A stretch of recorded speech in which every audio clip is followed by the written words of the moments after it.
All right. Well, I got your email and I read the article. So, well, let's begin with you. Yeah. Um, it I was looking yesterday through your YouTube channel, and late 2017 is when you first started posting about Jordan Peterson. I'm like, wow, almost 5 years Yeah. since that I've been following you.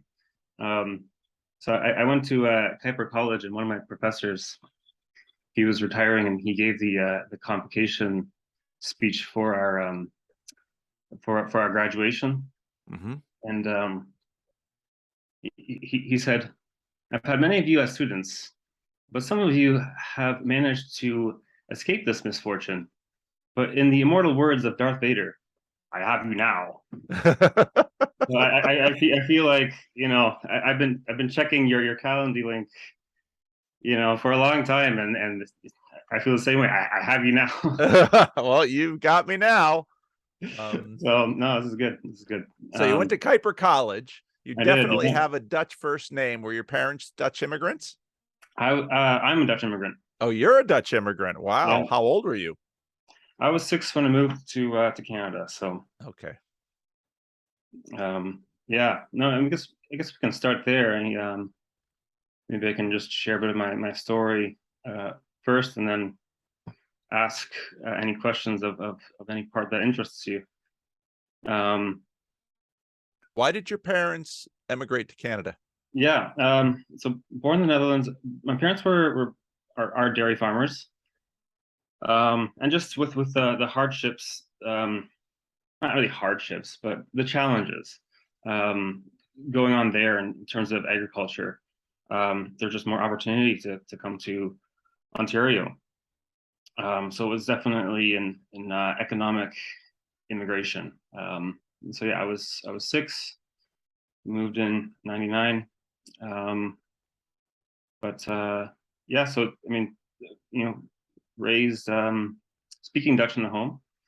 I have 4 siblings, and we all just spoke Dutch up until fairly recently. My siblings and I all got married to English speakers, so naturally English just is the dominant language when I see my family.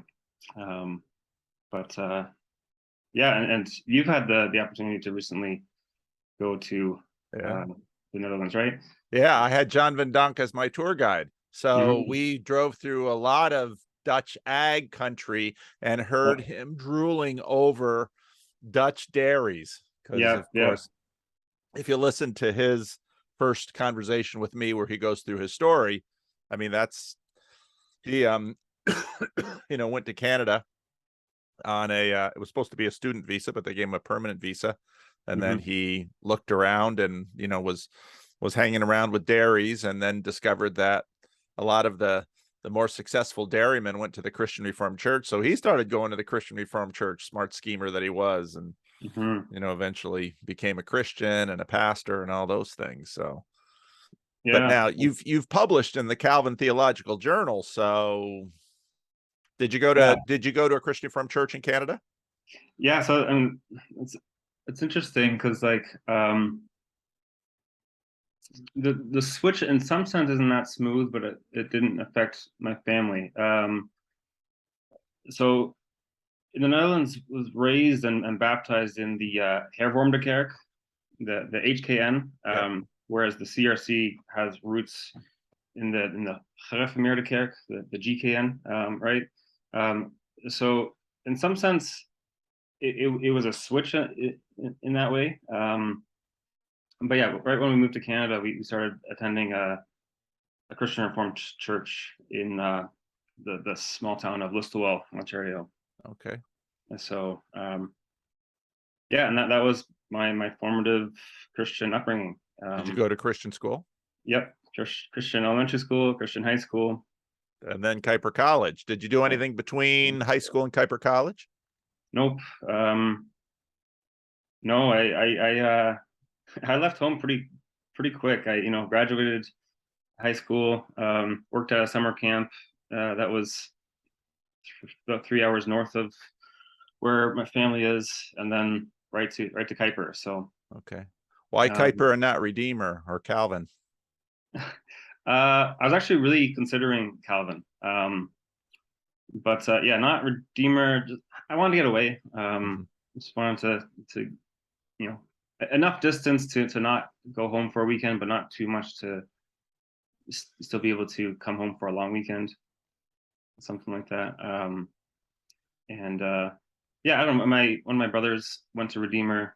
A lot of my high school classmates went to Redeemer. I felt like I just wanted, a place to, I guess, find myself on my own apart from those, I don't know, um, identity connections or whatever. Yeah, just to find my own self in a space that I could, be free from. I don't know. Some of that, but yet it was still, Kuiper is a very reformed Bible school, so it is still rooted in that sense for me. Yeah, and I did a program called Facing Your Future at Calvin. Oh, okay. At the seminary. Yeah, between grade 11 and grade 12, and that was largely that really solidified for me. Like, yes, I want to get into ministry as vocation, whatever that might mean. And yeah, so I mean, I loved Kuiper, uh, and it's good to be in the States as well. Just kind of get that experience, see and experience. What did you notice between the States and Canada? Uh, I mean, you said you like being in the States. Why? well, um, I love the school, Mhm. and Kuiper really is its own, for better or for worse. It's its own little bubble Yeah, within the country, within Michigan. Um, within so Grand Rapids. within Grand Rapids, even. I mean, yeah, lived on campus uh, my whole time there. So, um, um, To meet your wife there too? no, yeah. So after Kuiper, I moved to Toronto. First, I did an internship in Toronto at a small nonprofit. I was still part of my Kuiper. My last semester at Kuiper, did an internship in Toronto, a small organization called Lighthouse. I don't know if you know Rob Dadema. Yeah. Yeah, he's the executive director there. So I have a good relationship with him. And yes, he was my supervisor there. And For those watching, uh-huh. people don't appreciate how the Christian Reformed Church is its own little distributed network across the US and Canada. So, I don't remember where I met Rob. He might have been at seminary with me. But name rings a bell. His face probably Yeah. from 30 years ago is in my head. And there we have it. Don't know where he went or what he's doing, but now I know. Yeah. No, so he's nearby me.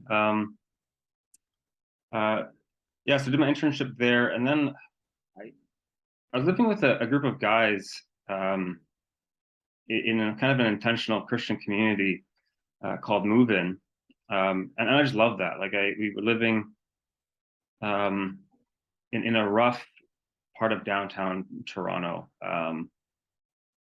just a high concentration of homelessness.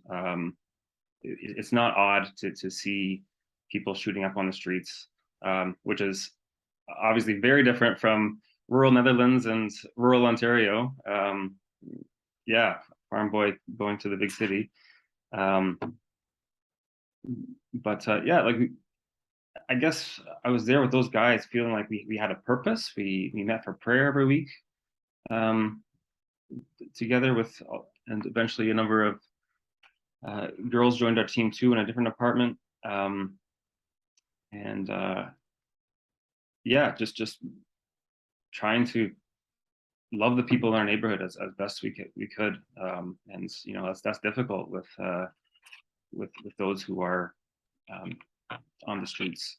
Um, but yeah, so I lived with with them right when I moved to Toronto, and then I just decided I wanted to stay in that living situation. So I needed a good reason to stay. I felt like I needed to justify that in my mind, and I,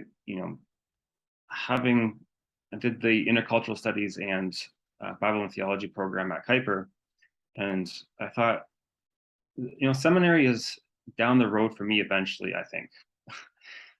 So why not look into it now? So I did, looked into it locally, and having been in Grand Rapids, I felt like I wanted to experience something else.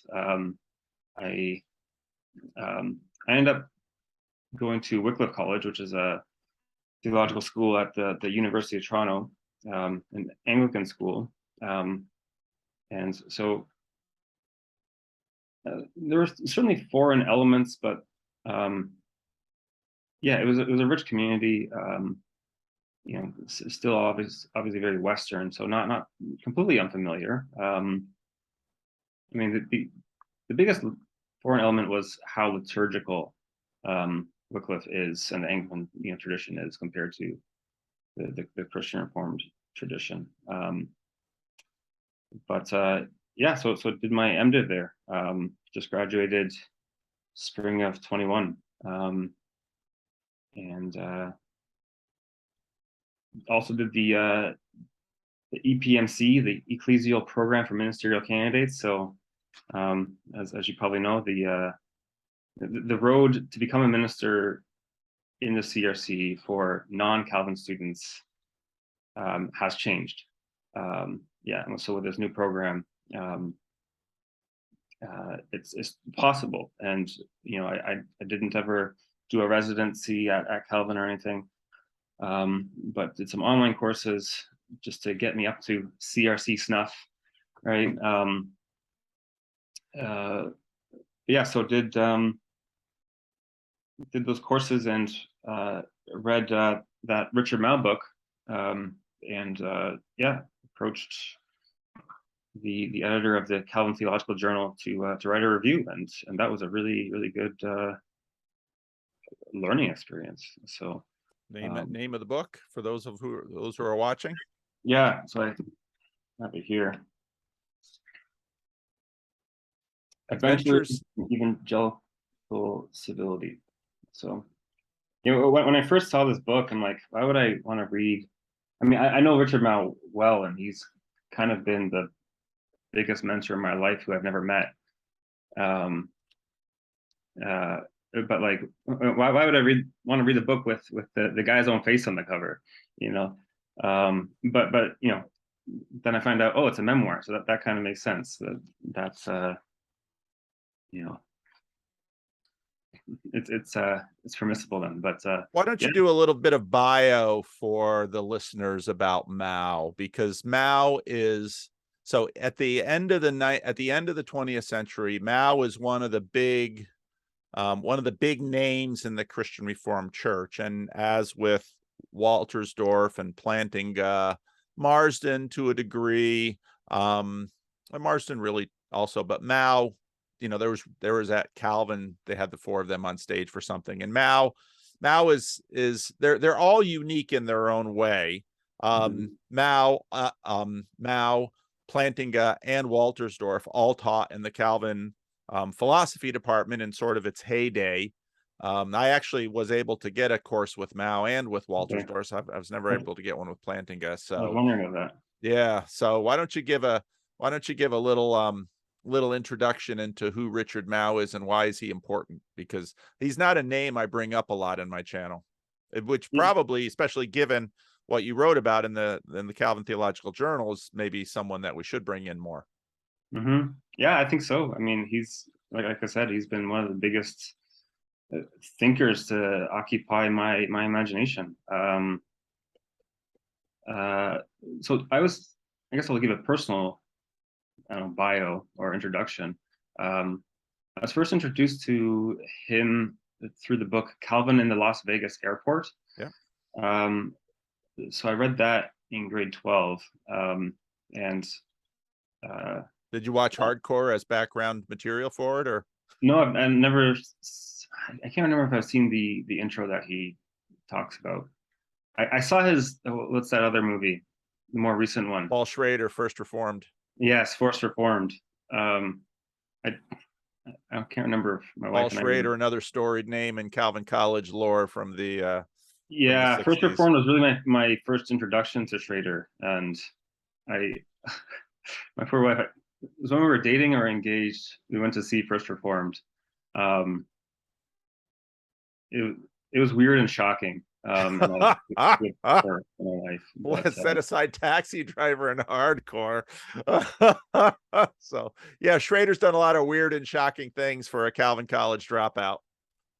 yeah, yeah. But I don't know.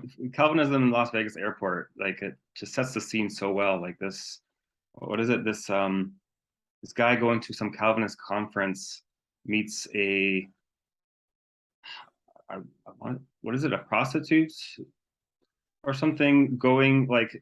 So the premise of the movie Hardcore is that the daughter of a Christian Reformed elder runs away when she goes to, now this is all sort of couched because it's for a public audience, but basically the Young Calvinist Convention.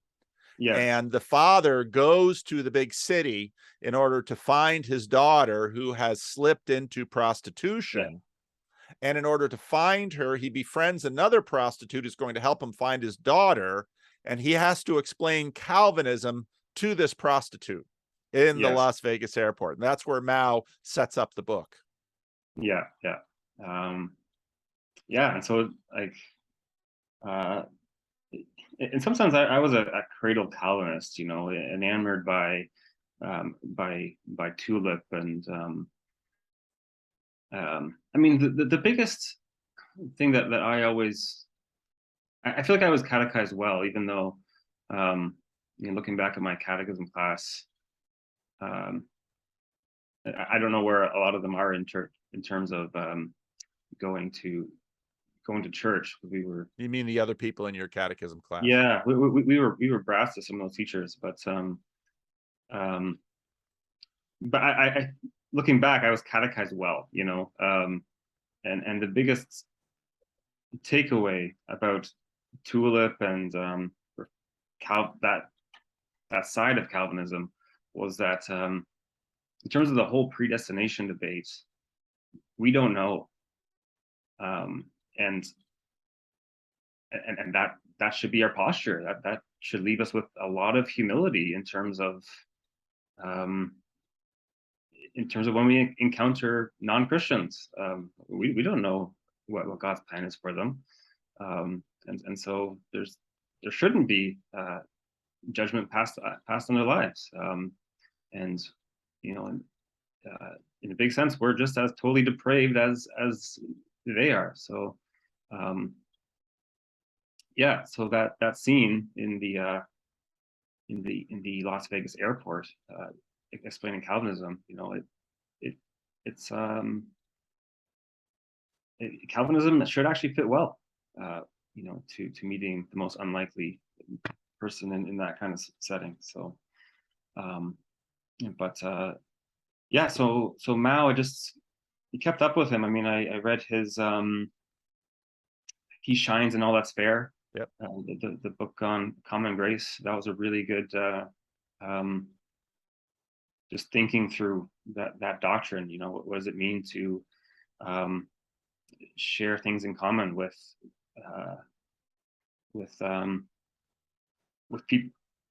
people of other religions or whatever. Have you read this one? I've read most of it. Yeah, it's not very long. It's just a little thing. This, I have the newer version. Oh, yeah. I bought mine for $1.20 at the Erdman's bookstore in Grand Rapids. Yeah. Back in the day. I'm sitting beside my shelf too. So yeah, I've got you're mentioning the books. I haven't read this one. I'm very interested in it because the memoir. Yeah, because Mao's, does he talk about alcoholism and sobriety in it? No, I know he shares a video of that on some Fuller Youth Institute thing. No, he doesn't talk about his personal life that much. Oh, that's too bad. Yeah. Does he have another memoir where he does his personal life? No, not yet. Oh, he should. I know. He says that on the outset that he's like, this is a memoir, not an autobiography, and we can split hairs on how you want to define those two, but this is he's more so working through his own intellectual life, um, yeah, throughout the book, rather than like he doesn't talk about his wife, he doesn't talk about his son, so or the alcoholism that he talks about elsewhere. So yeah, all that is still um, I don't know, just unknown to me. And I imagine um, people within the CRC who are in some sense much closer to him would know some of that more than I would. But Well, he taught, eventually he got a degree in philosophy. He taught philosophy. He also got a theological degree. So he taught philosophy at Calvin College. And then he went and became the president of Fuller Theological Seminary out in Pasadena. mhm, He also was known for having civil conversations with the Latter-day Saints Church. mhm. And he took a lot of grief for that. Yeah. And to me, when I read your little review of the book in the journal that you sent me, is that online? Would we be able to link to it or not? I don't think so unless you have access to the Atla database. Oh, okay. Um, All right. if you have That's too bad. yeah, You should maybe write a review in blog form and put it out on the internet. So I'm sure there might be other reviews of the book out there too. maybe I should ask Karen Mag, the editor, what the permissions are for that, for just sharing those things publicly. But Yeah. Well, let's talk about Mao's posture with respect to civility, because this is, mhm, lately, in fact, one of the possible videos I might record today, on one of the channels with Jacob.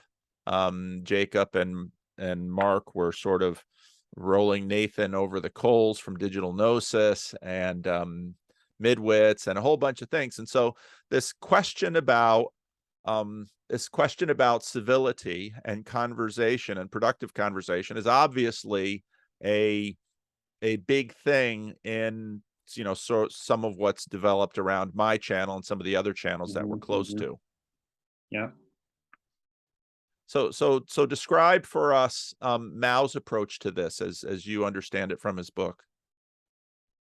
I mean, it all has to do with his, I guess, his theological standpoint. That, and you've described it well before too. That Calvinism actually uh, enables a person to better approach someone, or and I think it has to do with what I was saying before, that the fact that we don't know God's plan for someone, God's destiny for someone, um, that that enables us to uh, approach someone with an inquisitive mind. Um, even like John Calvin himself would read Plato, would read Cicero, would read these pagan philosophers in order to kind of formulate his own theology. And so as that develops, especially within Dutch Calvinism, it's like why was Calvin able to do that? What does a Christian have in common with a pagan? And it's this was developed really well by Kuyper. Is any goodness, any good spirit that's in a so-called pagan philosopher is ultimately from God.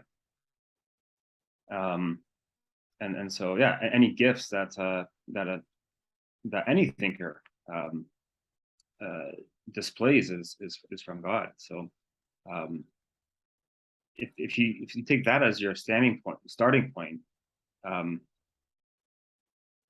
yeah, you can just dive into a really fruitful conversation. So Well, I'll share a little bit of what you wrote here. There we go. Mhm. All right. The angle Mao takes for his memoir has to do with the idea of human commonness, a theme that he says has been informing his main intellectual endeavors since the start of his academic career. Mao does not want to settle any scores with those who have disagreed with him at the risk of sounding bitter and thus detracting from the overall value of the memoir. However, he does want to settle a score with himself. In writing the memoir, he aims to work through any undesirable consequences of approaches and viewpoints that he has argued for over his career. For what others find troublesome in Mao in particular, his emphasis on human commonness, he admits, is a worry he shares. Is sufficient justice done to human difference since differences exist across humanity? So the questions he asks himself are, did my teaching lead people astray? Have I been right? What has been the effect of the whole quest? These are existential questions that I imagine other academics and preachers too worry about. These questions are poignant for Mao, especially as he's looking back over his long career. In response to his nagging worry, Mao recounts his academic endeavors and resolves his inner conflict by seeing his work as a quest for common ground. He aims to listen and learn from those who are seemingly come from a different place in order to arrive at a third place that, to the surprise of both parties, they hold in common. He describes his experience. I kept sensing in various encounters with people beyond the boundaries of evangelical Calvinism that my theological feet were actually finding real patches of common ground. Mao uses the metaphor of common ground to explain what he believes were experiences of reality. The book seems to explain his experience not only metaphorically, but also theologically and philosophically. Now, part of what's interesting to me there is this concept of human commonness, but it's also interesting to me because in many ways, common ground was sort of the goal, I'd say, sort of the goal of the baby boomer generation to try to establish a foundation for civility that's sort of become passe. And I think even with I think even with, say, John Vervaeke's Dialogos, there's an aspect of that that's common ground, Mhm. but I think part of what has developed is an anxiety that the search for common ground tends to boil things down to something like least common denominators, Right. which are then insufficient for any party. Mhm. And then it also tends to reduce the, let's say, a larger shared goal of discovering truth together, even beyond staid theological, cultural, political, social positions. Mhm. So more moving beyond rather than just a mapping of common ground and particularities. Yeah, and that's, it's not just civility that he's pursuing; it's conviction as well. And so, um, and he says, I mean, I guess that's the big caveat is that civility is itself the conviction, um, that we have to present our conviction civilly, but uh, we have to get there. We have to actually present our convictions, and really stand firm on them. Um, and yeah, um, I, that's probably why you've been enjoyable to watch as well, because you're um, you're pushing for people to have good faith conversations. Yeah. Um, yeah, civil conversations, and to really bring out your convictions. What do you actually believe? And um, and let me hear it. Um, It doesn't do us any good if you just pull your punches and don't. And that's why I love, characters like Jacob and Mark. And, I know people might go to one of Jacob's just chatting streams and be horrified at, what Jacob really thinks and how starkly he'll make the point, as will Mark and others in this little corner. But unless people are actually sort of making their point, Um, Hmm. why, why are we wasting time with each other? Let's hear each other out and let's talk about it and let's do it in a way that isn't sort of fearful. Yeah, I mean, but again, this does get personal, and I mean, I lived through this history as a kid, and you, um, yeah, more as an adult. Like uh, so my family moved to Canada uh, in the late '90s. Yeah, I was just 6 years old, and one of my earliest church memories is talk over how the CRC, our CRC, um, a group split from this church to start a United Reformed Church, and which, thinking about that later, is like United, they split from us. What does that mean? Like, well, but they're saying that they're united on the confessions. Um, Yeah, it is a bit of an ironic name for those groups. yeah, And but they've struggled to stay united in some ways. I believe it. I saw, was it the Protestant Reformed Church, in another offshoot of the CRC, is having some deep divisions among themselves, Yeah, right now. Yeah. and um, uh, I haven't listened to your sermons recently closely, but yeah, I've noticed that you've been preaching on First Corinthians, which I was an interim pastor at a church nearby this summer, and I, I decided to preach on the same, or I already had in mind to preach on First Corinthians 1 through 4 over the weeks that I was there. And one of the first things Paul says, I urge you to be united. But it doesn't end there. So I urge you to be united in one mind. Sorry, how's it go? I urge you to um, be of one mind, to be united in mind. And so, in some sense, the URC people have a point. Like, we can't be um, you can't be this forced cohesive entity. We actually need to be united on what we confess, what we think, and so that really should be the goal for churches, um, to, yeah, not just stay together because unity is good, but to um, be united in thought. Um, but yeah, that's obviously incredibly uh, difficult to do, and some, but it's a must. Yeah. Yeah. It's a powerful passage. I preached on it not long ago, and it's far more it's far more demanding than just the sort of formal unity that people want to pursue in order to have unity for its own sake. Right. It's a very deep demand that Paul puts. And, then of course, a few chapters later, he'll demand that the man sleeping with his stepmother be put out of the church.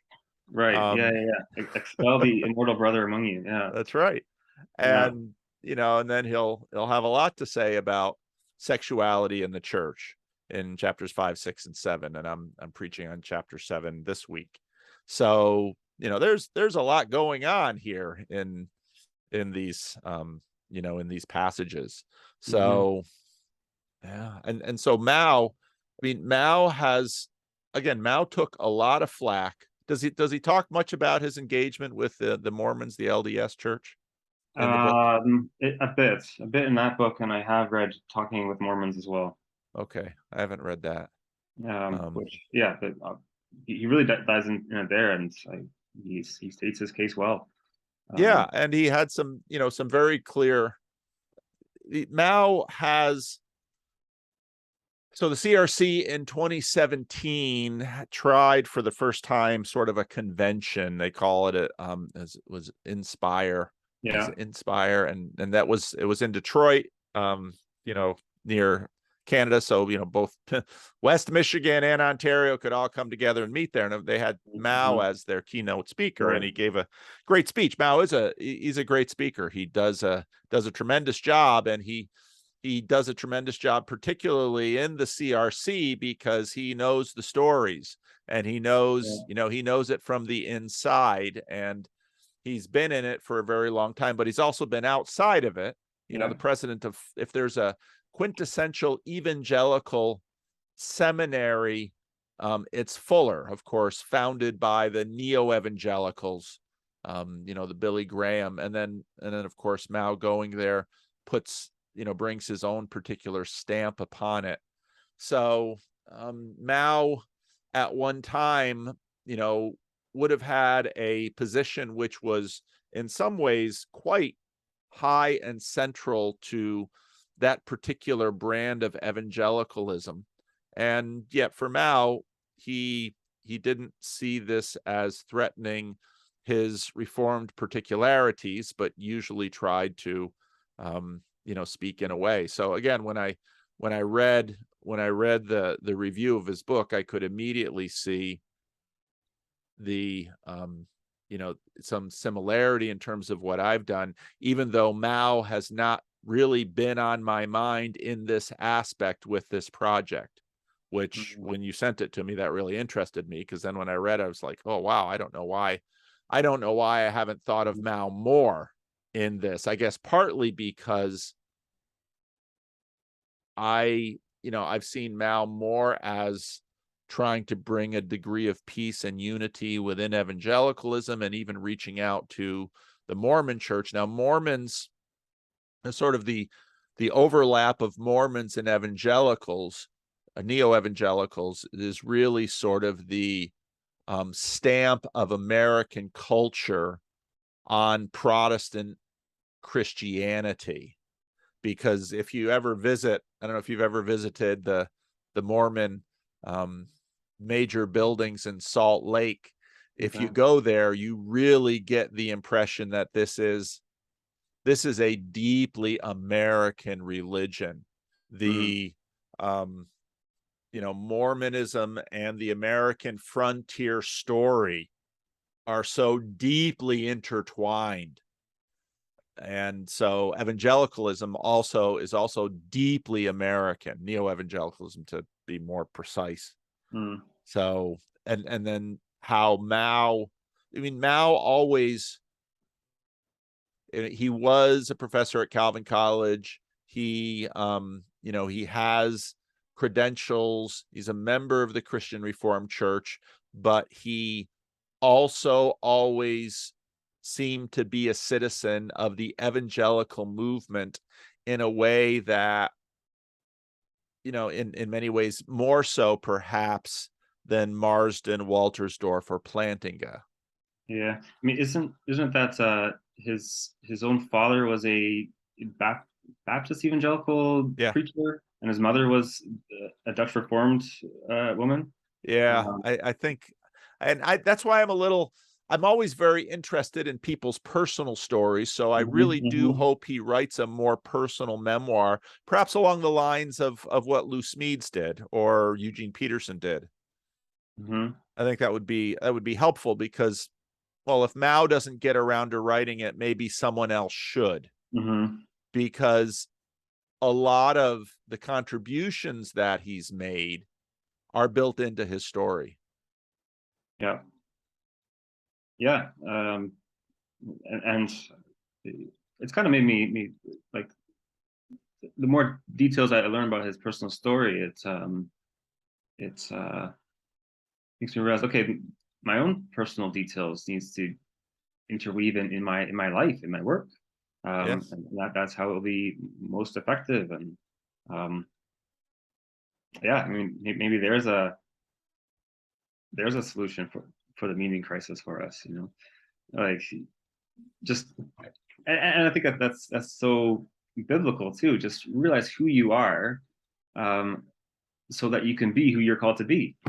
Um, yeah, and yeah, obviously that's a Christian understanding, that that's a Christological um, way of understanding that. But be who you are in Christ, so that you can be who Christ is calling you to be.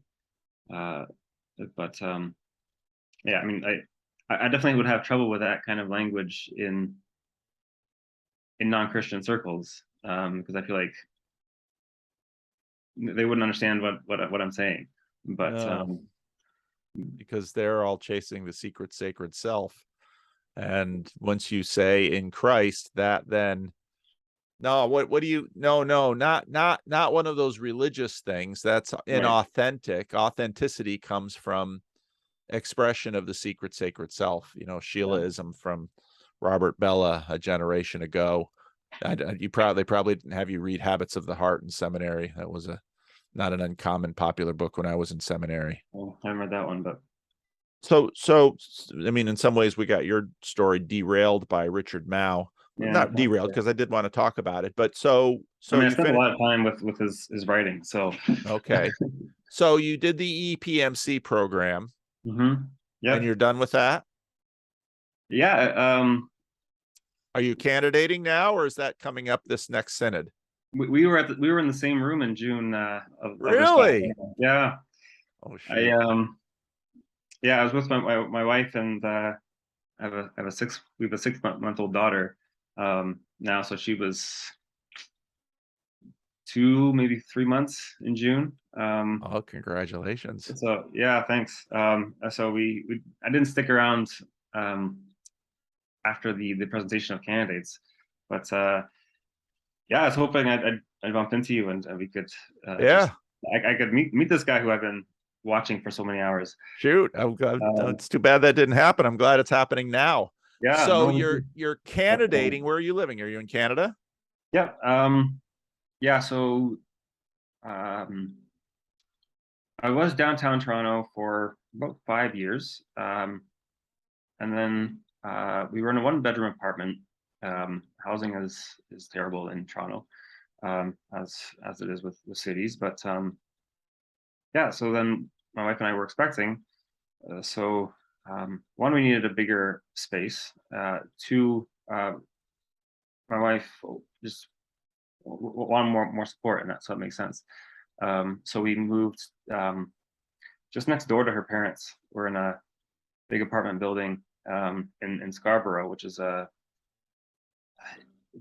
in some senses it's a suburb of Toronto, but it doesn't feel suburban. It still feels very urban. Uh-huh. Toronto's so big, uh, but yet it's not city center either. So um, I guess it's its own category between um, you know city center and suburban. But yeah, that's where we are now. Yeah, candidated this summer. Um, the candidacy committee of the denomination still wanted me to work on some preaching, and I still have to do Hebrew, which I'm taking a Hebrew class right now. So You didn't get Hebrew at Wycliffe? I didn't. I mean, I'm taking it there now. A class of 3 students with a doctoral student. So in some sense, their language program isn't as strong as Calvin's, because Calvin actually has professors dedicated to the language. Yeah. Um, but we'll see how that changes too, because the CRC just lowered its requirements for Yeah. language. Um, Yeah. but yeah, no, that's important to me, to be as close to the Word of God as I can. Um, so yeah, that's kind of what we're doing now. My wife is on maternity leave, um, and so I, I have these two requirements yet: Hebrew and just there's a plan to work on my preaching. Well, the only way to work on your preaching is to preach, really. Yeah, well, preaching, and I have a mentor to discuss it with. Okay. So um, So are you yeah, finding much pulpit supply opportunities? there's a lot of vacant CRCs in Classes Toronto. Okay.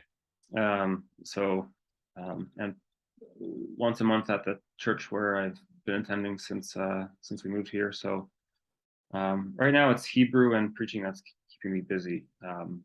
Okay. Each about twice a month right now. when do you anticipate being satisfying their requirements and then looking for a call? By April. Okay.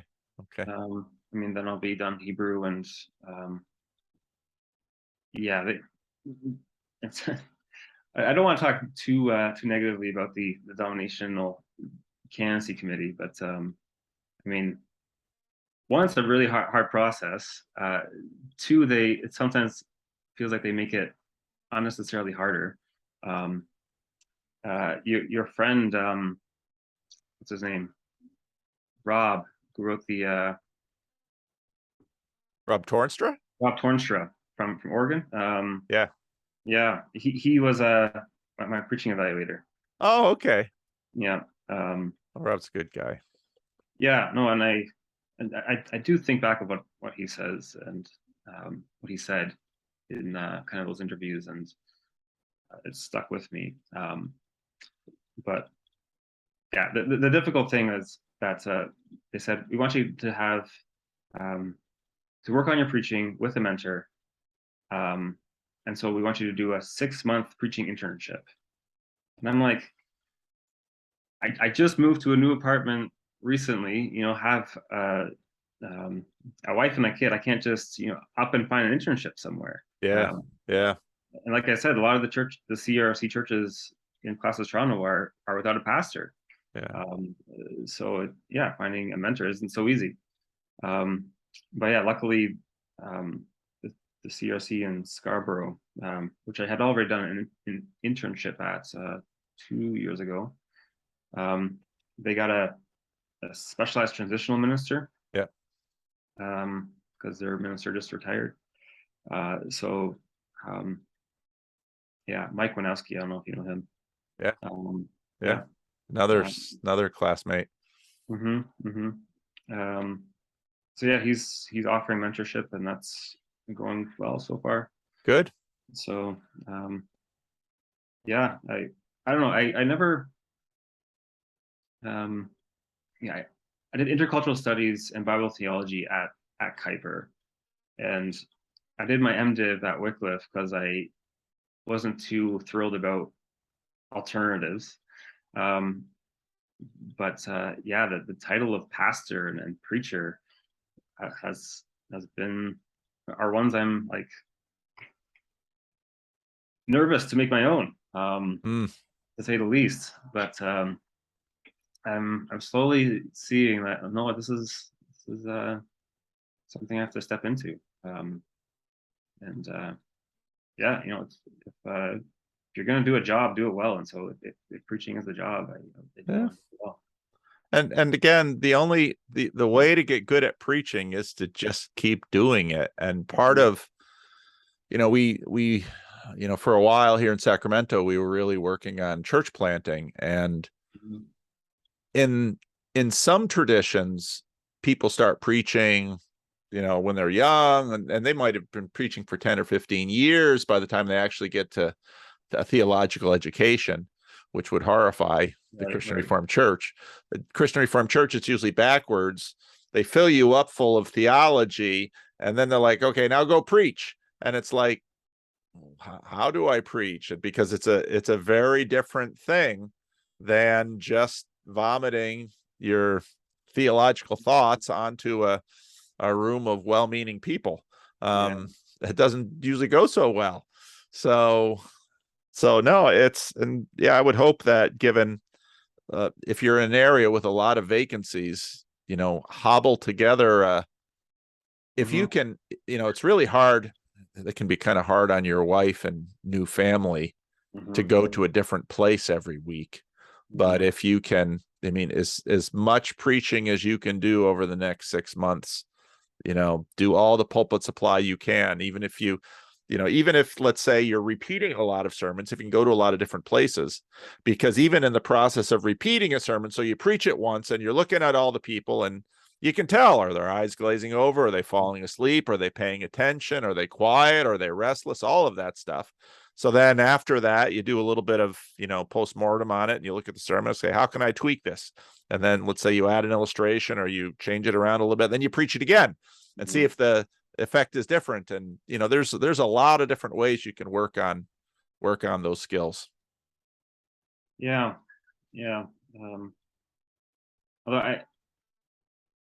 I found I definitely have a hard time regurgitating sermons. Right? Like every context is different. Every church profile is a bit different, and Yep. so I need to say something a little bit different depending on the crowd. Yeah. Yeah, No, that's true. Yeah, and the other biggest difficulty I found, I did a stint of 8 Sundays in a row this summer, which was the longest for me. By about week 5, it was like, like you just go through this motion of like anxiety leading up to the Sunday morning, because you're nervous about delivering this thing, and then afterwards it's just like this depression of like, how did that go? Like, I just don't know. So yeah, finding the stamina or something as a preacher is key. Yeah, my first number of years here, it was 100 sermons a year, basically. Yeah, I believe it. I don't know. But again, if you do 100 sermons a year, you don't have 40 hours to spend on a sermon. If you do 100 sermons a year, there's a lot of other stuff you got to do. And so you start getting good at it. You start, finding those shortcuts, figuring out ways to streamline and it's just like so many other things in life. The doing is how you get good at it. So, and at first, because, we did a lot of preparation for preachers at our Sierra Leadership Network. And it was always so funny because you'd get them all ready for their first sermon. And it was like all these ideas and hobby horses and things that they had pent up for years, boom, and I try to get it all out in the first sermon, and then they're done and say, okay, let's start working on the next one. What? There's people, I only had one sermon in me. Well, if that's the case, you're never going to get into this profession. That's just all learning. It's just all learning. So yeah. And anything, we're about out of time. Any last minute things you wanted to get in that could be fairly short? Yeah, I knew this time was gonna go quick. I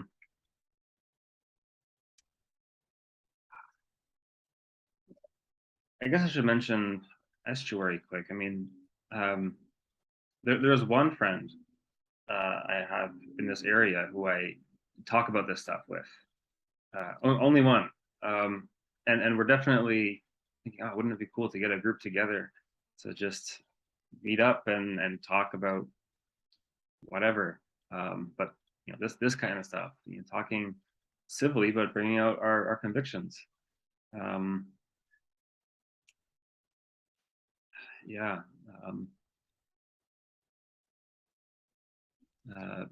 the sake of a question, like join ELSNet. I have. I signed up and haven't. You haven't done it yet? Okay. Got any response or anything? What? Well, we'll fix that. Yeah. Okay. The donk will be all over you. Okay. Good. Well, we've had after Europe, we've had a whole bunch of new interest in ELSNet, and John will have to probably adapt a little bit, but it's ELSNet is a good thing because basically all they do is they practice the how to do it, how to run a meeting. And after you've practiced how to run a meeting a couple times, then it's like you can have some confidence that, this is how it's going to go. Yeah. And off you go. So, and you can use meetup.com. There will be, Toronto.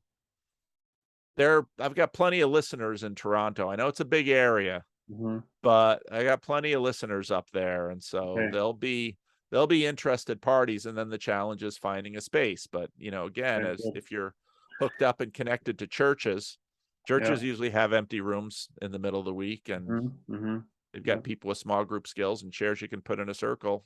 Bang, easy. Yeah. I listened to your conversations with Topher. Those are good. Oh yeah. So he's not too far. I've reached out to him recently to see if he's interested, but he must not be on Discord anymore. Yeah, Um, yeah, people are on and off. They yeah, and cycle on and I off. don't I find Discord a difficult platform to navigate and to Yeah, I do too. really utilize. And so it's yeah to find to network with a Toronto group of your listeners is I'd love to do it, but It's still too hard. yeah, It's still too hard. Yeah, I'd say